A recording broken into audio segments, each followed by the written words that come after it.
તમારા મત મુજબ જેમ કે અત્યારે જેમ કે માર્કેટની અંદર ઘણા બધા એજન્ટો છે, મને ખ્યાલ છે, મને પર્સનલી ઘણા કોલ્સ આવે આ તે.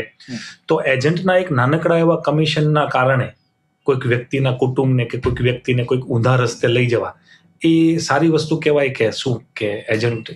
એ બહુ જ ખરાબ વસ્તુ કહેવાય. એનું કારણ છે કે સમજો એજન્ટ એટલે હું એવું માનું છું પર્સનલી કે તમે કોઈ બી કસ્ટમરને તમે પોલિસી આપેલી છે તો 40 વર્ષ સુધી તમારે એને સર્વિસ દેવાની છે, ત્યારે તમારે આ ફિલ્ડમાં આવવાનું.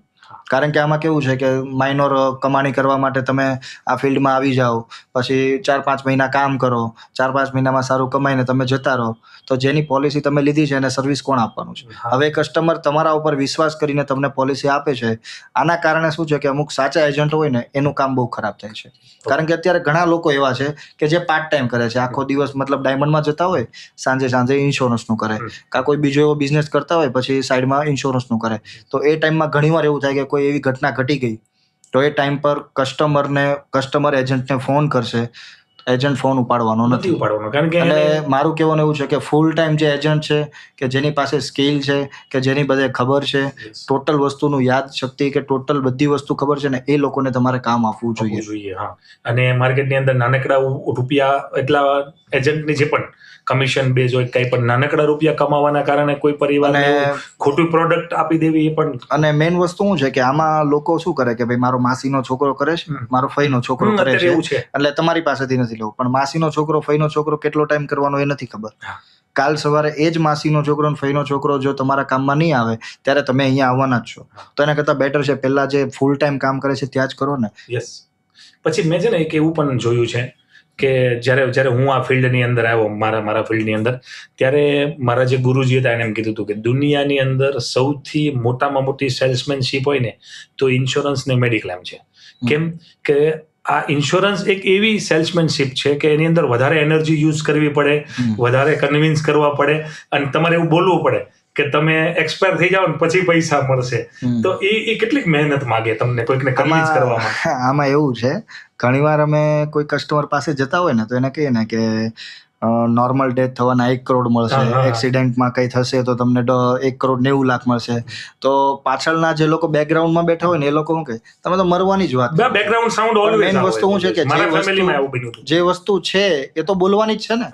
મારે તો એમ ન કહેવાય કે તમને કાંઈ નહીં થાય તો તમને 1 કરોડ નહીં મળે. એ વસ્તુ તમારે બોલવાની, જે હકીકત છે એ તો બોલવાની જ છે, બરાબર ને. મેઇન જે શરૂઆત જ ત્યાંથી થતી હોય તો આપણે શું કરીએ, પણ આની જગ્યાએ આપણે મરવાના શબ્દની જગ્યાએ અગર આપણે પ્રોટેક્શન યુઝ કરીએ ને તો એ લોકોને સારું લાગે. કારણ કે અત્યારનો યુગ એવો છે કે તમારો શબ્દો ઉપર ડિપેન્ડ કરે.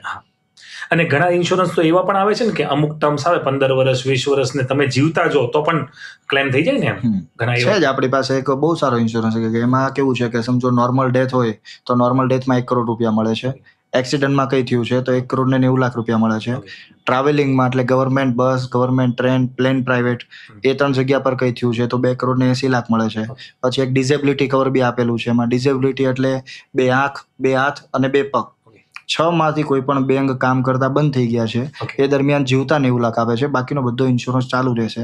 અને સાથે સુસાઇડનું કવર પણ આપે છે. સુસાઇડમાં 1 કરોડ રૂપિયા છે, પણ 1 વર્ષ પછી મતલબ સેકન્ડ પ્રીમિયમ જ્યારથી ભરો ત્યારથી તમારું ચાલુ થઈ જાય. પછી એ ઇન્સ્યોરન્સમાં કેવું છે કે એવું નથી કે તમારું ડેથ થાય તો જ પૈસા મળે. એમાં અમુક પૈસા એ લોકો મ્યુચ્યુઅલ ફંડ કે SIPમાં રોકે છે કે અમુક ટાઈમ પછી તમારે કોઈ પૈસાની જરૂર પડે તો એ ટાઈમ પર તમે એ પૈસા રિસીવ કરી શકો. બરાબર, બંને ઓપ્શન આપ્યા છે.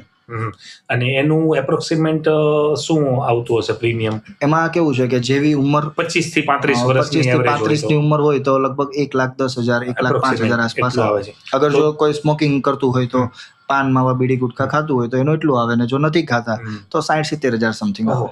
એટલે દર વર્ષે ખાલી 60-70,000 એપ્રોક્સિમેટ આપવાના અને આટલું બધું તમે ટોટલ વસ્તુ કવર થઈ ગઈ. બધી વસ્તુ, કોઈક અંગ નથી કામ કરતું તો પણ પૈસા આવે, વચ્ચેથી પણ કાઢી શકો. અને જ્યારે પણ તમે પ્રોટેક્શન છે તમે મતલબ એમ જુઓ ને તો ઇન્સ્યોરન્સ ફિલ્ડમાં ટોટલ ફ્લેક્સિબિલિટી વાળો પ્લાન કહેવાય ને તો આ પ્લાન છે આપણી પાસે. ઓકે, એ તમે કરો છો. Yes, done. ભૌતિકભાઈ, એક એકદમ ઇન્ટરેસ્ટિંગ સવાલ છે. ડિજિટલ પ્રોપર્ટી જોઈએ છે કે ફિઝિકલ પ્રોપર્ટી જોઈએ છે? તો કઈ રીતે તમારા મત મુજબ?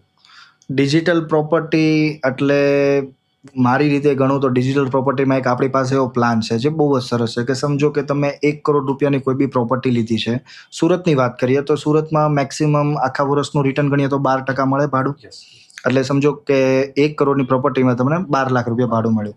અગર એ જ વસ્તુ 1 કરોડની પ્રોપર્ટી હું તમને ભાંગ્યા 12 કરીને 8 લાખ રૂપિયાનું દર વર્ષે તમારે પ્રીમિયમ ભરવાનું છે અને હું તમને વાર્ષિક 3 લાખ રૂપિયા ભાડું આપું ગેરંટેડ, તો તમને શું કેવી મજા કેવી આવશે? બહુ જોરદાર વસ્તુ છે. દર વર્ષે 3 લાખ રૂપિયા મળે.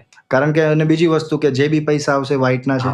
ઘણી વાર કેવું હોય કે તમે 1 કરોડનું મકાન રાખતા હોય ને તો જંત્રી પ્રમાણે તમારે 40-50 લાખ રૂપિયા વ્હાઇટના દેવા પડતા હોય, બાકીને તમારે કેશ આપવા પડે.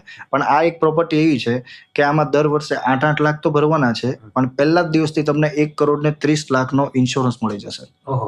પહેલા જ દિવસથી. હવે આ વસ્તુ ઇન્સ્યોરન્સ તો મળી ગયો, એટલે ઇન્સ્યોરન્સ એટલે શું છે કે 1 કરોડ 30 લાખની તમને પ્રોપર્ટી મળી ગઈ અને રેન્ટ તમારું ચાલુ. અગર સમજો ફિઝિકલ કોઈ બી પ્રોપર્ટી છે ત્યાં તમારે દર મહિને રેન્ટ ઉઘરાવવા જવું પડશે. અને આ જે પ્લાન છે આપણો એમાં કેવું છે કે એક સાથે એડવાન્સમાં આખા વર્ષનું તમને રેન્ટ મળી જશે. ઓકે, પહેલા જ તે શરૂઆતમાં જ પહેલા જ વર્ષથી જેવું પ્રીમિયમ ભર્યું, પોલિસી ઇસ્યુ થઈ એટલે 7મા દિવસથી તમારી ઇન્કમ ચાલુ. 7મા દિવસથી તરત ઇન્કમ ચાલુ. અને ઓલાની અંદર તો કદાચ જેમ કે ફિઝિકલ હોય તેની અંદર ભાડુઆત ગોતવો ન ગોતવો, આમાં તમારે કોઈ મગજમારી જ નથી. આજુબાજુમાં કોઈક એવા રહેવા આવી ગયા હોય તો પ્રોપર્ટીના ભાવ ડાઉન પણ જઈ શકે ફિઝિકલની અંદર. મતલબ એરિયા વાઇઝ પ્રોપર્ટીના ભાવ રહીને આ કેવું છે કે દર વર્ષે તમને ઇન્ક્રીઝિંગ જ મળે. ગમે તેવી જગ્યાએ પ્રોપર્ટી રાખવાની કોઈ જરૂર. ઘણી વાર કેવું હોય કે ઘણા લોકોને એવું હોય કે પૈસા છે પણ ક્યાં રાખવું પ્રોપર્ટી, એ સવાલ આવતો હોય. કે ઘણી વાર કેવું હોય કે અમુક એરિયા હોય તો ત્યાં ભાવ બહુ પ્લસ જતા હોય, પણ એનો એક બી ટાઈમ આવે કે ભાવ ડાઉન બી થઈ શકે. પણ આ જે પ્રોડક્ટ છે ને આમાં ઓલવેઝ ઇન્ક્રીઝિંગ જ તમને મળશે. હા, ડિજિટલ પ્રોપર્ટીમાં. ઓકે, એ પ્લાન પણ તમે કરો છો? આ એ પ્લાન પણ કરી. યસ, ડન છે. અત્યારે તો ડિજિટલ ગોલ્ડ પણ આવી ગયું ને. લોકો એમ કે ઓરિજિનલ ગોલ્ડ છે સેફમાં મૂકો ને ચોરાઈ જાય એની બીક, સેફ રાખવાનું કંઈક બીજું, એની કરતા ડિજિટલ ગોલ્ડ લઈ લો એટલે ઇન્ક્રીઝ જ થવાનું છે. એટલા માટે જ આપણે ઓપ્શન કાઢ્યો છે કે ડિજિટલ પ્રોપર્ટી પણ લો.